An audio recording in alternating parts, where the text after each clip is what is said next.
Lars, I think you're achieving a good forward position here, but when you make contact, you're dropping your butt back. And I think you can try to press it forward.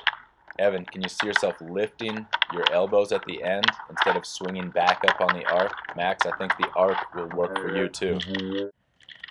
Evan, you're achieving a good forward position, but like Lars, I see your weight falling back to your hips when you are applying the power. Try to keep the weight in the front half of the foot.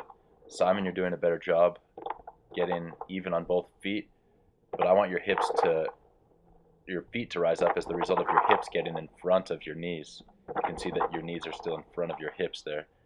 And Wyatt, we need to work on getting your hips, letting them come up with your elbows. And Jimmy, I think you can keep your neck a little more rounded when you're applying the power through the double pull. You'll see yourself lifting it kind of right there.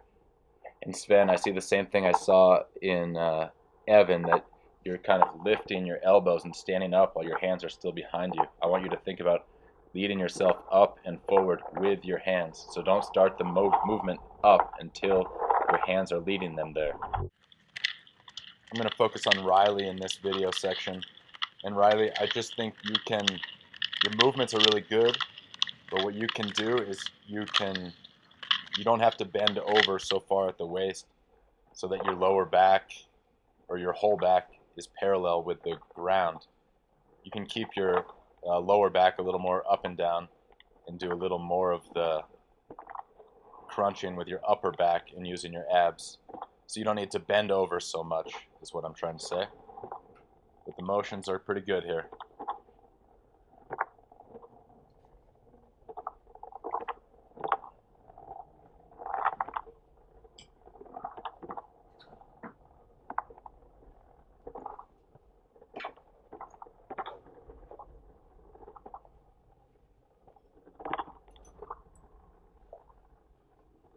So Riley, here's the slow motion clip, and I think you just don't need to fold in half quite so much. I'm going to focus on Max in this video. Max, when you watch yourself go into the side view, you'll see that your arm motion is not connected to your hips. And so I think if you just think about the standing long jump and swinging your arms and hips forward together as if you're about to take off and do a standing long jump, that is the thought, that the cue that's going to help you.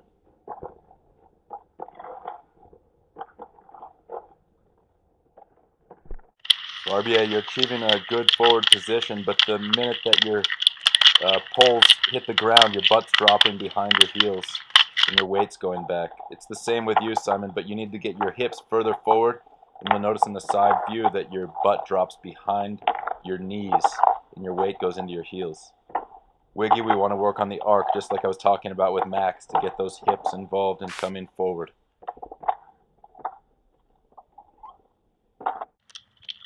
Jordy, this is good tempo in your double pull. I just want you to see that your back goes flat. It doesn't have a roundness to it.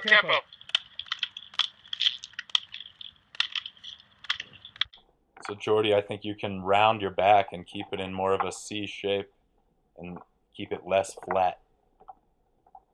Madison, I think that what you can work on is what I said, just coming up with about twice the speed that you're coming up with in this video.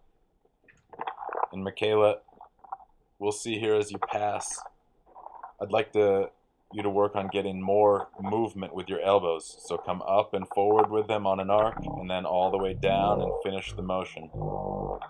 It seems to me like you're cutting off the arc a little bit when you come up.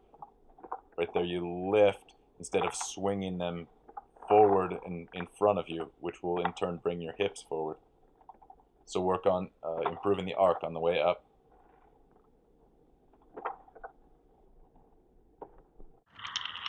Okay, Kara, I'm going to focus on you in this clip. I think you're coming up with good energy and applying the power really well. Where I think you can get to just a little bit more forward position with the hips is you're leaving your heels locked on the ground, like you're getting to a really good forward position, but you're leaving your heels attached to the ground, it looks like to me. And I think if you as your hips come forward, if you let yourself leave your heels behind, you'll be able to get to just a little bit more powerful, aggressive position.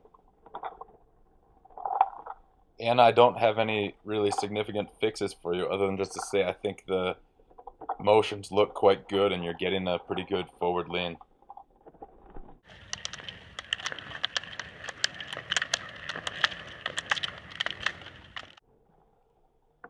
Okay, I want to use Lars as an example in this clip.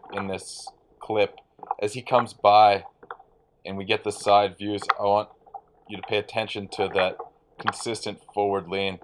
He's coming forward with energy, his heels are coming up, and he's maintaining the forward lean through the motion, and I think that's quite a good example to try to copy.